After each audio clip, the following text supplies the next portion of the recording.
Well, good morning, everyone. It is great to be back here once again, and many of your drafts has started. I'm here along with Jed and over in Chicago, Jimmy over in Arizona, and today I'm actually in Grand Rapids, Michigan, the home of the Gerald Ford Presidential Museum. So welcome, everyone.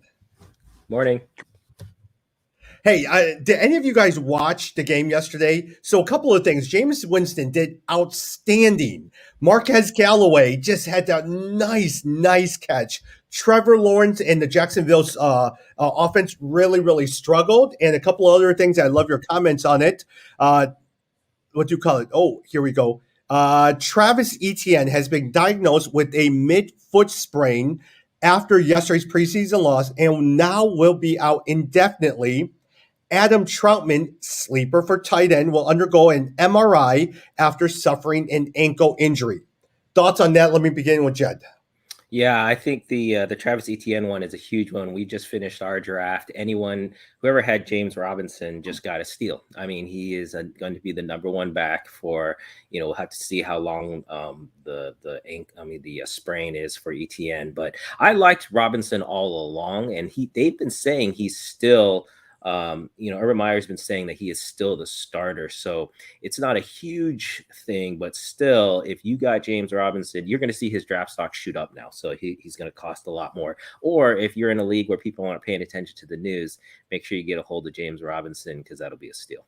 Yeah. Jim, any thoughts? No, I agree with you. Actually, so I was high on Etienne, and I actually drafted him on one of my leagues. And so I was like, yeah, it's time to put him on. My guess is he'll be out for a few weeks, so he's going to be on IR. I actually did, funny enough, also pick up Marquis Callaway, or draft him towards the end of the 10th round for me. And I actually think that with Michael Thomas out, and now potentially Adam Troutman, I like Callaway. I think he's actually going to be a decent fantasy player this year. Got it. Very good. Hey, in terms of James Winston, Jim, what'd you think of him yesterday in terms of how well he did? Actually, I was surprised. I mean, I guess from a fantasy perspective, you always want a Jameis Winston, but I was surprised that he did so well. And even as I was watching the game, they were speculating that he at least now has the leg up in terms of being the starting quarterback, when in fact, most of the training camp, everyone was saying Taysom Hill was going to be the guy because they didn't think that Sean Payton was going to put up with Winston and his interceptions. But it seems like, at least from yesterday's game, he at least has a leg up on that. If you guys were listening last week and this whole summer, actually, we've been talking about, it's got to be Winston. Winston is so much better than Taysom Hill as an every down passer. To me, it's a no-brainer. But remember that they promised Taysom Hill that he would get the starting role when Drew Brees retired. So that's the tricky part. But to me, in terms of talent, there's no question. And I think last night really showed that. Yeah. Hey, the other day, Ed, you mentioned that the three of us finished our draft, and hey, any thoughts from the draft? I think the big one was when Jimmy was trying to bid me for Aaron Rodgers, and he just completely increased the pricing to the point where now he's stuck with Aaron Rodgers.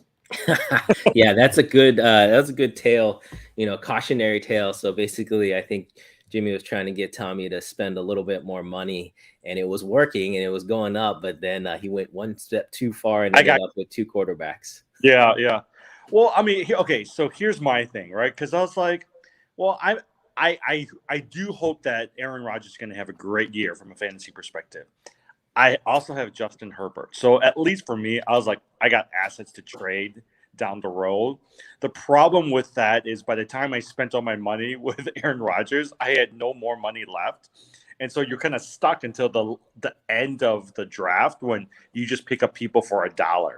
And that's the frustrating part, is because there were a number of players that went after that went really cheap, but there was no way for me to bid on it, even though I wanted them. Yeah, that's it. But I agree with you. And the funny thing about fantasy is we're laughing about this now, but watch Aaron Rodgers win you the league. He could have a great season, and that could be the move that wins it for you. So it's not, definitely not everything is lost. But it was a fun draft. I mean, overall, I thought so this was our keeper draft. when we did an auction for just the remainers. So it means that, everyone gets to hold 5 players. And so what happens is the players that are left, boy, there's just a feeding frenzy. All the bidding costs were about double what the average, costs were for normal drafts, because everyone's just fighting for essentially the leftovers. Well, look at Jimmy with his Najee Harris. That was the first one. He bid at $93 for it. I'm sorry, $93 for Najee Harris. I quit after $89, $90. No, I thought that was good, though. I mean, you got to, because he had to shore up his running back position, and there was very few what I would consider top 10 running backs. I think Najee Harris, and then who was the other one? There was one other. I think Chris Carson. That's right. The guy I dropped. Yeah, Chris Carson was the other one that basically you're fighting between those guys, and then the rookies. So Etienne was out there, and so, but I think in those kind of keeper drafts, you have to identify one position that in your mind you have to get a starter for that position, and then everything else is just gravy. Yeah. Well, usually, at least with my strategy for a lot of these drafts, I'll let people bid high on the first round of running backs, right? And some of the first round of players. I'll usually go high on wide receivers and potentially tight ends.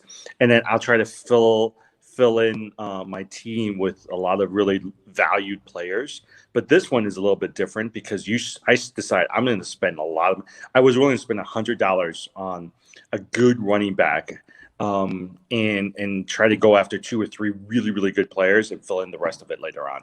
So, yeah.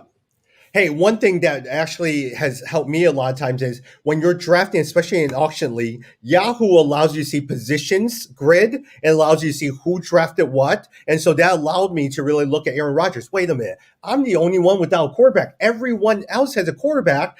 Aaron Rodgers is there, and Ryan Tannehill is there. So if I lose Aaron Rodgers, I probably will be stuck with Ryan Tannehill. Let's do that and go figure out a trade another day as well, too. So that was the one. So that helps you a lot. Yeah, I wasn't paying attention to that one. I was paying attention to trying to up Aaron Rodgers. Well, hey, look, let's go over to the AFC East as well as the NFC North for this time. And so a lot of times, let's begin with the Bills as well, too. Everyone knows that Josh Allen is your number 2 quarterback behind Patrick Mahomes. Jim, I'll start with you. Any concern about Josh Allen? It's not that he's good. Everyone knows he's good. Is there any concern where you would not want to pick up? No, I don't think so. I remember this time last year, we were all drafting Josh Allen towards like the end of the draft, and you were able to get him for a really, really good value. Now he's going second in most of these drafts, which I think is pretty good, but it's still pretty high as well too. So I think there's going to be a lot of pressure on him. Stephon Diggs, I think, is going to get his catches and make fantasy. The more of the question for me will be how well will Zach Moss do, as well as also Devin Singletary. Because there seems to be a mixed group of people that says that this Moss is going to break out and be the number 1 back. And there are some people who just believe that it's going to be a shared running back committee system. Yeah, I would agree on your thoughts there. I mean, I think the main thing with any high flyer, and I think just in general, everyone should remember there's this term called regression to the mean if you're into stats, which basically means that you have an average and you are always going to kind of head towards the average. And so I think with Josh Allen, you got to say the issue is we don't know what his average is. And so he had a great season, but I think you have to keep your expectations in check. I think he's a top 5 quarterback. Is he going to be the number 1 QB again? I doubt it. I doubt that, the Bills took some teams by surprise last year. That's not going to happen this year. And so you should expect a little bit of a drop, but still in the top 5. If that's part of your strategy, I would have no problems getting him. Yeah.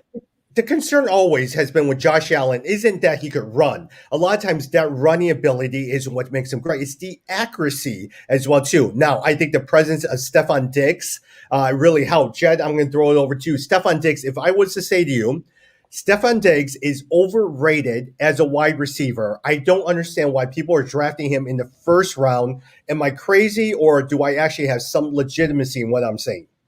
Um, well, I wouldn't say overrated. If anything, I would say underrated. I think that, Really? Okay. yeah, especially going out to Buffalo, I think you don't have as much of the media coverage, and then when he was in Minnesota as well, so I don't think he gets as much press as the Devontae Adams of the world, even the Michael Thomases of the world. So I think no, I don't think he's overvalued. I think he's definitely in the top three. But like I said, I think there's going to be a drop off. So first round, I would say if you're going to pick a wide receiver in the first round, to me, other than Devontae Adams, I really don't think there is anyone I would consider in round one. Round two, no problem at all. Go for it. Got it. No, I actually agree with you. I mean, outside Devontae Adams, I mean, really, Travis Kelce is the next person you want to go after in your first round.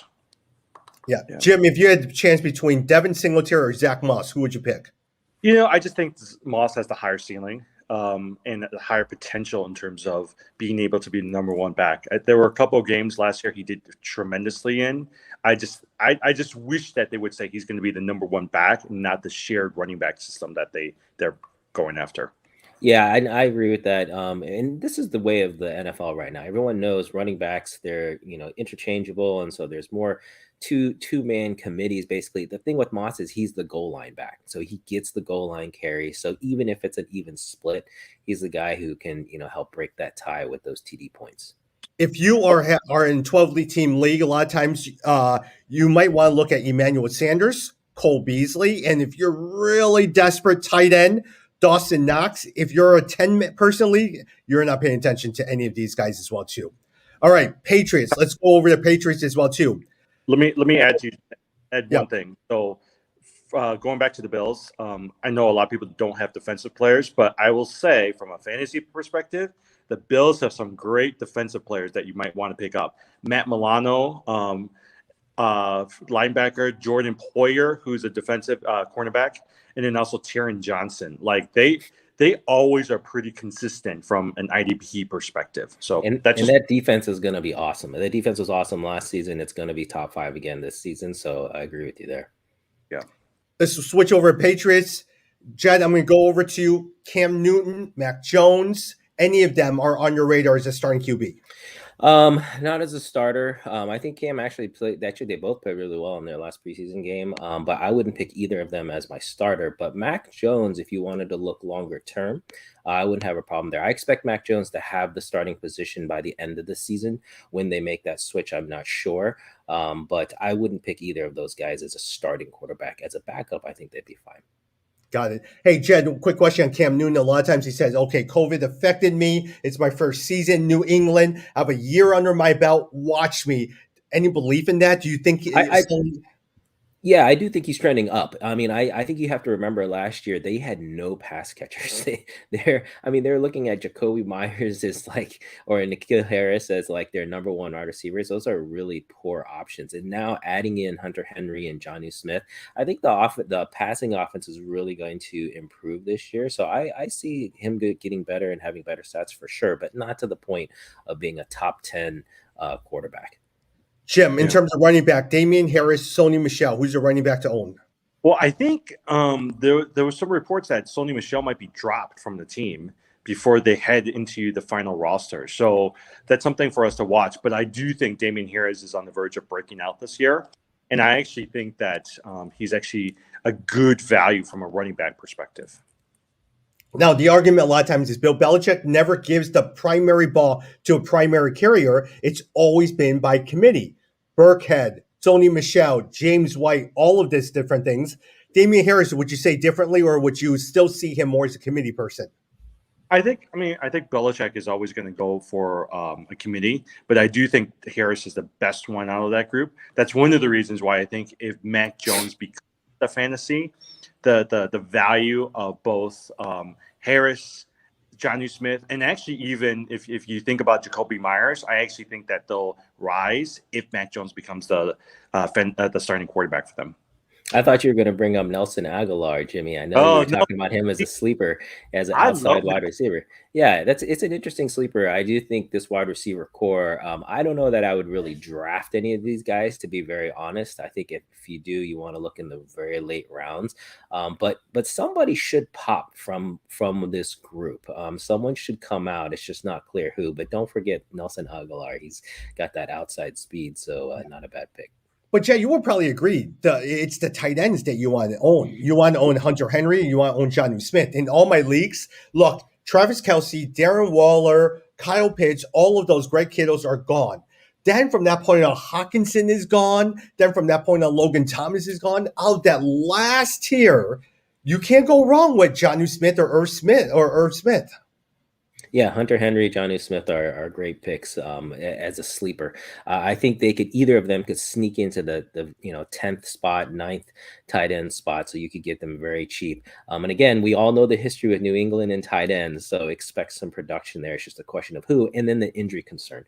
Both Jonnu Smith and Hunter Henry have not had full 16 game seasons in quite a while, so that's the other concern. So I was listening to ESPN driving into the office this morning, and I was surprised the two people that they've been pushing is they said Jonnu Smith and Logan Thomas from Washington is going to have a breakout season. I totally agree. I was fighting Tommy for Logan Thomas. I already had Kyle Pitts, so he was my number 2, and so that's why I was gun shy. But I totally agree. Yep. If there's anyone to go all in on at the tight end position, for me, it's Logan Thomas. I think a great strategy is wait, let everyone else spend their money on the other top 5, top 6 tight ends, and then when Logan Thomas comes in, you're going to get him for maybe $30, and he's going to produce at like a $50-$60 tight end. Matthew Berry was saying that he would draft Logan Thomas above Kyle Pitts, which I think is pretty crazy, right? Because I like Logan Thomas. I don't like him that much, See, I really like him too. I wish, so like I was saying before, if you have sleepers, so I have Kyle Pitts, but to me, any rookies or any sleepers, you need to have more than one at that same position, and then you're hoping that one of them will hit. So that's what I wanted Logan Thomas, because then I knew between Thomas and Kyle Pitts, one of them is going to do well. Mm-hmm. Yeah. Switching over to the Jets as well, too. I'm not even going to talk about Zach Wilson. The only thing I would probably say about Zach Wilson, if you are in the keeper league or if you're in auction, just monitor him, see how well it does. The Jets have historically been bad. All right. They got Sam Darnold. He was terrible. He's now in Carolina. Zach Wilson, brand new coaching staff. Just pay attention to him. We're not going to spend some time talking about Zach Wilson. The one that, Jed, I'm going to talk with you as well, too. Michael Carter. Are you looking at Carter? If not Carter, are you drafting any other New York Jets running back? Yeah, for me, not Carter. I have said historically there's teams I shy completely away from. The Jets have been one of those teams, but I broke that this season. As you guys know, I drafted Corey Davis because I do think he's had a nice preseason. We know him from before. I think at Tennessee right before had some pretty good production, and so as the pure number 1, and you know what, Zach Wilson has had a nice preseason, and so he's shown some accuracy, has a good arm, and so someone's got to catch the ball. And so in my mind, they're going to be losing a lot of games, so they're going to have to be throwing a lot. So I did this year go out and grab Corey Davis. Yeah. Hey, another wide receiver for you to look, which, by the way, Corey Davis, if you guys are familiar with them, was over in Tennessee last year. He was your number 5 draft pick of Cleveland Browns a number of years ago, went to Tennessee and really had a resurgence, and now he's with the New York Jets as well, too. Another person, Jim, I'm not sure if you're paying attention, is Elijah Moore, rookie in 2020. Moore had 1,300 yards, 8 touchdowns through 8 games over at Ole Miss. Now, he's injured right now, but are you stashing Elijah Moore and paying attention to him? I'm putting a star by his name in terms of the waiver wire, and I'm just going to keep an eye out on him because I do think that there's some value for him towards the end. But if I were to pick somebody, if I were to look at him versus like a Corey Davis or a Marvin Jones, I'll pick a Corey Davis and Marvin Jones before I'll pick Elijah Moore. Yeah.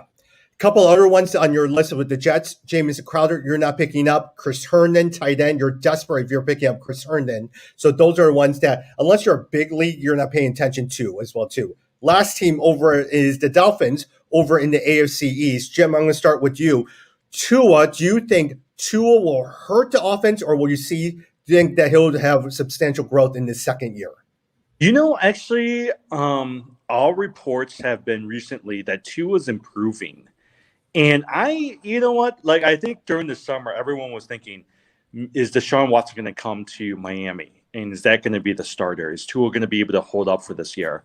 And actually, in the last few preseason games, he's actually done pretty well. So for me, I'm actually willing to take a risk on a Jalen Waddle and a Will Fuller for this year. And I think there's quite a bit of value because no one's really looking at them. I mean, Jalen Waddle was going towards the end of our auction draft. Will Fuller is the same way as well, too. So I actually would I don't know if I would draft Tua, but I would go after his receivers.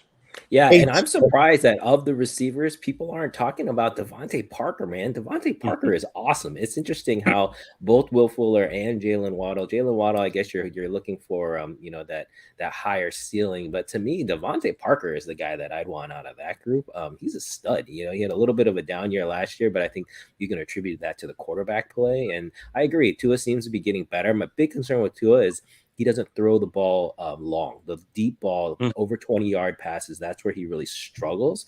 And that in the NFL, that's going to kill you. So he's got to show improvement in that deep ball. But I would expect just a natural progression. He will get a little bit better. And so if you want a sleeper on this team, to me, Devontae Parker's has got to go for. Yeah. Would you? I would not draft to it. No. I don't think he's drafted. I mean, maybe as a QB2, but not as a QB1.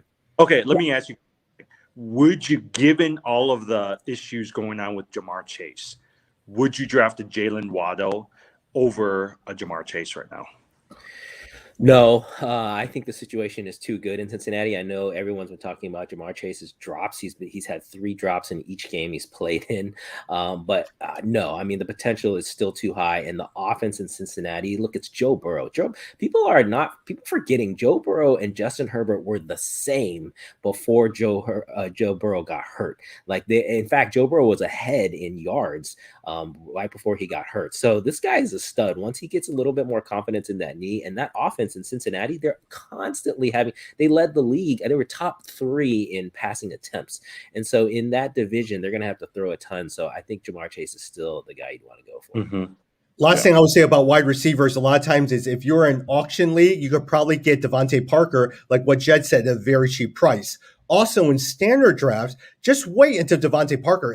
Everyone's going to be picking up Jalen Waddle. He's a sexier pick. People are intrigued by Will Fuller. Everyone's ignoring Devontae Parker as well too. Just so you know, also with Will Fuller, he is actually on suspension for the first 6 games of the season. So even if you pick him up, you won't be able to play him as well too.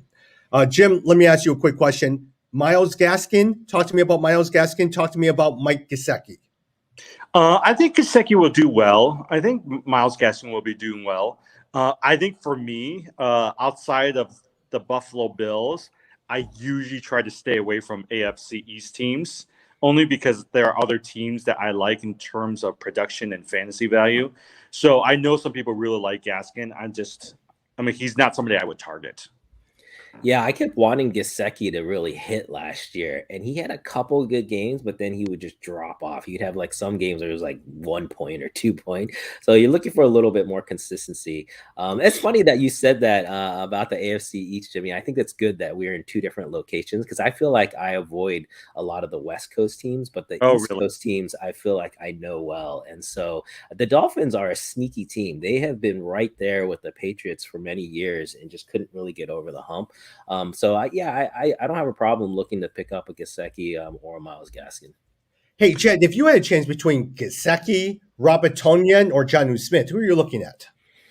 Honestly, probably still Jonnu Smith. I think the intriguing, potential in New England is there. Everyone remembers the 2 tight end system they had with Gronk and he who shall not be named. I think that's the potential. You're always playing for potential. When you're reaching towards the back, you want to play for the higher ceiling, in my opinion, because, you can get someone who's going to get you 9-10 points consistently, but that's not what you need to win. Got it. Aaron Rodgers, right? So for me, yeah, I like Jonnu Smith, but the potential of Aaron Rodgers to Tonyan is pretty high for me. With that said, let's actually lead over to the NFC North because we want to make sure we cover the NFC North and then also talk a little bit about sleepers as well too. Aaron Rodgers, we've talked a lot about that. People love Aaron Rodgers. They're not going to overlook him this year. Devontae Adams, Aaron Jones, you're probably going to draft in the first 2 rounds. They're always steady, all of that stuff. My question over to you, Jim, is A.J. Dillon. Are you concerned about Aaron Jones because of the presence of A.J. Dillon? And are you going to be drafting A.J. Dillon? I like A.J. Dillon a lot. I mean, even in the auction league, I was surprised how many people actually liked A.J. Dillon as well, too. Part of it is I just think that with a keeper league, people are looking for good value towards the end of the draft, right? But I was also surprised how many people did their homework and went after A.J. Dillon. So, but in the 2 or 3 games that he played last year in place of Aaron Jones, he actually did really well.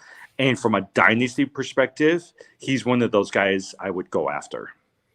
Yeah, to the point where they actually allowed Jamal Williams to go over to Detroit and sign a free agent contract over there. Hey, let me ask you. Oh, go ahead. And Jamal Williams is actually not a bad player either. Yeah. And we're going to talk about Jamal Williams in a little bit. Hey, Jed, let me ask you a question in terms of secondary receivers. Look, they've always been looking for a second receiver to break. Ever since the days of the Jordy Nelson, Devontae Adams combination, we just have not seen it. Randall Cobb is now back. They've always keep sitting there. Marquez Valdes-Scantling is going to have a breakout season. Which one are you even looking at? Honestly, I'm not. I think that other than the top 3, Devontae Adams and Aaron Jones and Aaron Rodgers, I'm not looking beyond that. We talked about it, them hitting again, but again, it's just too. It reminds me a little bit of Pittsburgh. It's a guessing game trying to figure out who's going to break out with the wide receivers, and so I'm not interested. Mm-hmm. I mean, think about it, right? You got the Valdes-Scantlings of the world, the Cobbs of the world, but sitting there will also be the Tyler Boyds of the world, the Marquis Callaways of the world. I'm going to go after those 2 all day before I pick up any of the Green Bay folks. Yeah, the one thing I would say is if you're on a bye week, you hit a bye week, you lose someone, you're looking for a 1-week filler. These are the kind of wide receivers you can go for because a Scantling, he can have a 2-touchdown game pretty just out of nowhere. So someone you could pick up and swing for the fences. Yeah. All right, let's go over to the Vikings as well too. Jim, let me ask you, any of you guys interested in Kirk Cousins as a starting quarterback? Not until he gets his vaccination. If he gets his vaccination, maybe, but if he doesn't, forget. I'm serious. That to me is a deciding factor because to me, that's just crazy. Like he's going to get COVID at some point, and it's like you're going to lose games to them, and I don't want to be in that situation. So that's someone I'm staying away from. Well, just as a reminder this year. So I was listening to the NFL policy. So if you are vaccinated, if you get COVID, once you get a negative test, you can come back, right? But if you're not vaccinated, you have 5 days after the mandatory 10 days to come back. But each of those 5 days, you have to be able to test negative right after that as well, too. So you're right from a fantasy perspective.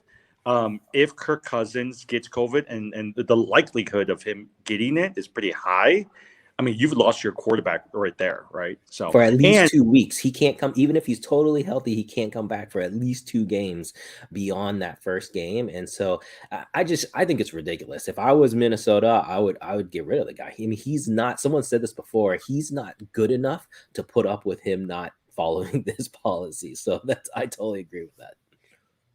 Yeah. In terms of Dalvin Cook, a lot of times.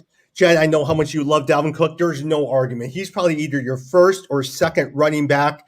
If you had the number 1 drafting pick, give me an argument for why Dalvin Cook should be your number 1 player that you draft over Christian McCaffrey.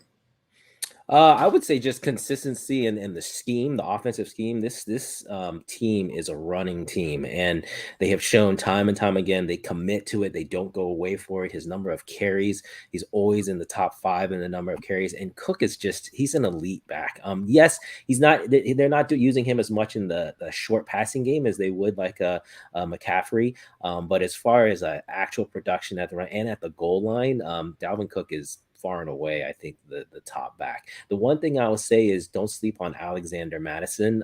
This, other than, we just talked about I think Alexander, other than AJ Dillon, I think Alexander Madison is probably your number one handcuff back. So I just don't sleep on him. Yeah. Dalvin Cook is such a rough running style. He will get injured at one point, and when you do, you got to pick up Alexander Madison because he's going to do really well. Jim, I'm looking at the clock as well too, and sensitive to Jed's time. Let me actually talk about Justin Jefferson. After Devontae Adams, would you pick up Justin Jefferson over Tyreek Hill, over a DeAndre Hopkins? I don't know. I think after Devontae, right? I think the next group of receivers I would go after would be DeAndre, Stephon Diggs, Tyreek Hill. I think I would go after that group. Who's another guy I would go after? Oh, Calvin Ridley from the Falcons. For me, Calvin and also Justin Jefferson are somewhat the same. So out of that group, I think that would be Justin. I would pick them out of the third tier receivers. So, but I do think that he has a great ceiling, and I do think that again he'll do great this year in fantasy.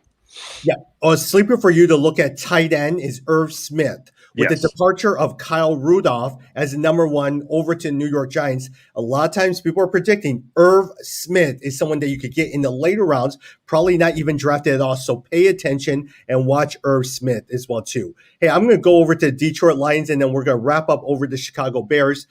Jet, let me ask you, are there anyone besides DeAndre Swift, is there anyone you're interested over in Detroit? Honestly, maybe Hawkinson. I think Hawkinson, we talked about him last season, had a few breakout games, but again, the inconsistency was there. Jared Goff is more of a dink and dunker, so I could see him maybe, using Hawkinson as a safety net, and so that's not a bad play. So I would say Hawkinson and DeAndre Swift are the only two, but I'm avoiding the wide receiver core and avoiding Goff as well. Which, by the way, the wide receiver core is Brashad Perryman as well as Terrell Williams, who was formerly with the Las Vegas Raiders. People have been talking about St. John, but man, it's just with Jared Goff throwing it, it's not going to be very good. Go ahead. I actually like St. Brown. I actually think he's a sleeper in a dynasty league. So I would not shy away from him. I'm not going to pick him up from a draft perspective, from a waiver perspective. Pay attention to St. Brown. Yeah. Hey, for those, TJ Hawkinson, after the elite tier of wide receivers are gone, the Kelseys, the Kyle Pitts of the world, the George Kittles, TJ Hawkinson, in his second season, he was third amongst tight ends in receiving yards and PPR formats. And so you probably could get him fairly okay cheap, and as well as probably in the middle 6th or 7th round as well, too. With that said, let's go over and talk about the Chicago Bears. Jim, a lot of times all of us are from Chicago. Do you like Justin Fields? Is he someone that you're going to pick up on your dynasty? You're not going to start him right now, but are you picking him up and stashing him in your lineups? Yeah, I mean, because I know that he's going to end up being the quarterback, whether it's the second game or the 6th game or the end of the season. He's going to be your quarterback, right? And so thus far, he's shown some pretty good potential. I do think that if when he becomes quarterback, though, what happens is the value of the Cole Kmets of the world, the Moonies of the world, the Allen Robinsons of the world, they're gonna increase, because right now I think they're just like, they're not a factor with Dalton at quarterback. Yeah, I think Allen Robinson to me is being undervalued right now. Allen Robinson is a stud wide receiver, has not had consistent quarterback play. I'll even argue, even if Justin Fields doesn't start for a while, let's say we got Andy Dalton for 6 games before Justin Fields goes, I still think Allen Robinson, people are drafting him far too low. I was just trying to see, where is he going roughly? So he's going roughly the 11th or 12th. A lot preseason games, he is not really good. Yeah, let's just wait a little bit. But Allen Robinson is going as the 11th or 12th wide receiver. I think really he should be a top 10. So he's someone that I think he's undervalued right now. Yeah. Got it. Hey, in terms of running back, with David Montgomery, who had an outstanding season, Jed, Tariq Cohen, Damian Williams are now on the team. How high are you drafting David Montgomery?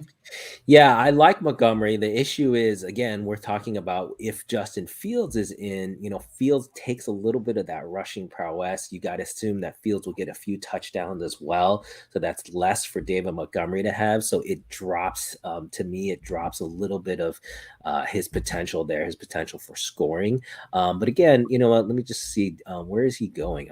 So he's going around the 15th or 16th pick.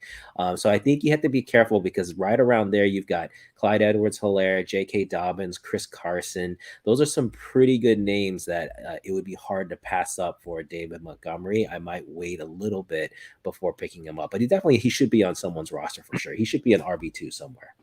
Got it. Hey, Jim, before you say anything, or go ahead, finish up. I don't know if you guys saw the news. Did you know Helaire has an ankle sprain, and so they're monitoring him right now, right? So if you're looking at the Helaires, the Dobbins, the Montgomerys of the world, depending on what happens with that ankle sprain, may affect how you draft them. So for me, Dobbins shoots up, and potentially Montgomery actually increases in value depending on the Helaire. That's a really good point. And Helaire actually, to me, was a big bounce back candidate this year. Mm-hmm. Everyone, a lot of people drafted him in the first round last year. And so now they just swore off him because he didn't produce at that level, but he hasn't dropped off that much. He shouldn't be down in the high teens. He really should be just outside of the top 10. So that's really something good to monitor, because if he's hurt, then all bets are off. With that said, Jed, I know a lot of times you have a 9:00 meeting Central Time. Here's one thing I'm going to ask both of you guys to do. We didn't have time to do sleepers, and I want to talk about Cole Kmet and Darnell Mooney. If you guys could do me a favor, record yourself, and we're going to put this on Instagram Live or Instagram for people to see. Give me your sleepers. Give me your top 3 or 4 sleepers. Also, give me your thoughts on Darnell Mooney and Cole Kmet, and we'll put that on Instagram as well as Facebook for people to see. All right? Sounds good. All right. We'll see you guys on Friday. All right. Bye.